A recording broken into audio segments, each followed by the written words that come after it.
Hey y'all, it's Joefer, the cranky old gay guy. It is Saturday, the day before Pride, or day before the Pride Parade, and it's like 7 o'clock in the morning, so it's not even 60 degrees in my backyard yet. High today of 80. Today, this is going to be very quick, and we're going to talk about what makes me cranky, and that's rental car agencies. Now, I don't often rent cars. This came up because last week, I think it was last week, when my the Naked Reporter friend came up, he was supposed to rent a car, and then he was going to come over and going to go out to breakfast or lunch or something.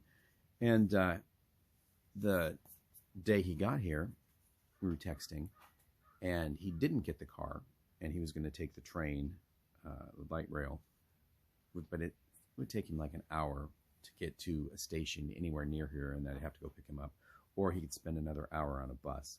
So I went ahead and picked him up, and after that, we asked why he didn't get his car, because it was already prepaid and everything. And he said because he reserved one vehicle, and they wanted to give him like a minivan or a 12-person van or something, because that's all they had. And that would make me cranky too, because it has made me cranky. In the past, once on vacation, which didn't make me cranky because I had reserved a car that they didn't have, so they gave me a two-door convertible. And this was in Palm Springs, and it was the late 90s, and it was like, I didn't mind that. That was nice. But on another trip, I rented a car, and of course, I don't want to drive around a big car because there's always parking issues. And there are also always American cars, big American cars. You go to a lot, and they don't seem to have anything small.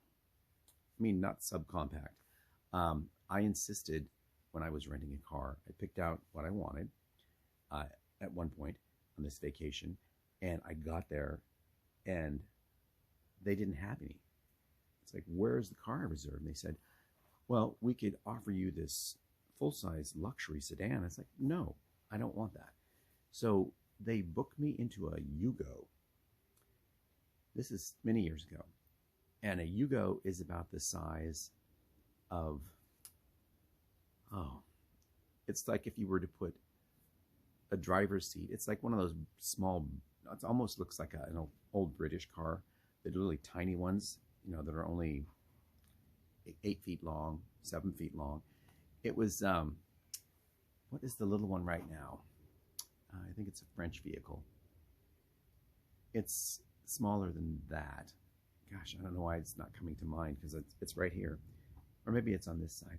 But anyway, I don't remember what it is. Saab? Maybe Saab? But it's really, really tiny. And I got stuck with this Yugo because everything else on the lot was huge. And it was miserable. And I couldn't, say no and reject it because I had to have a car.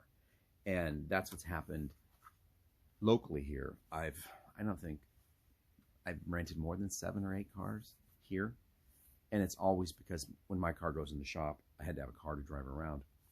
And the last time I did it, I rented a car and I had to drive to the Dalles. And it was a small car, supposed to be, but it was actually mid-size.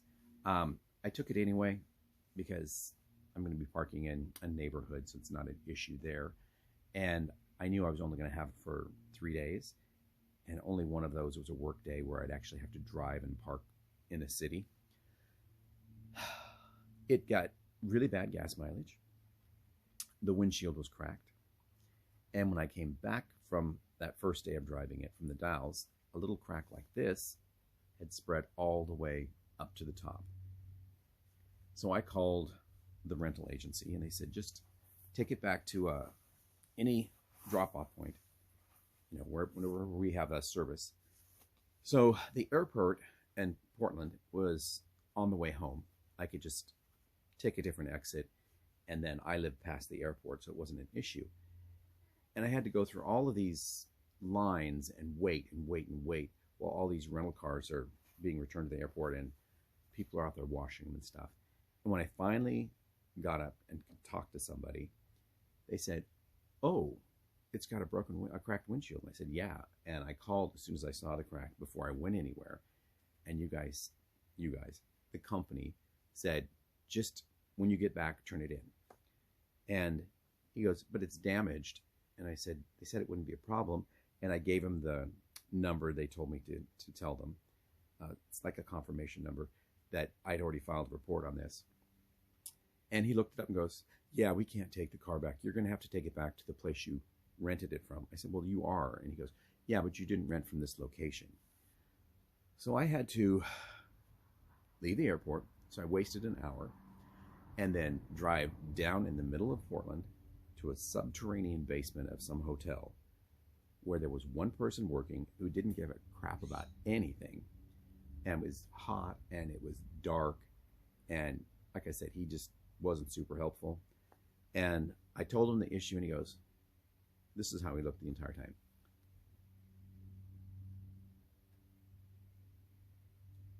"Yeah."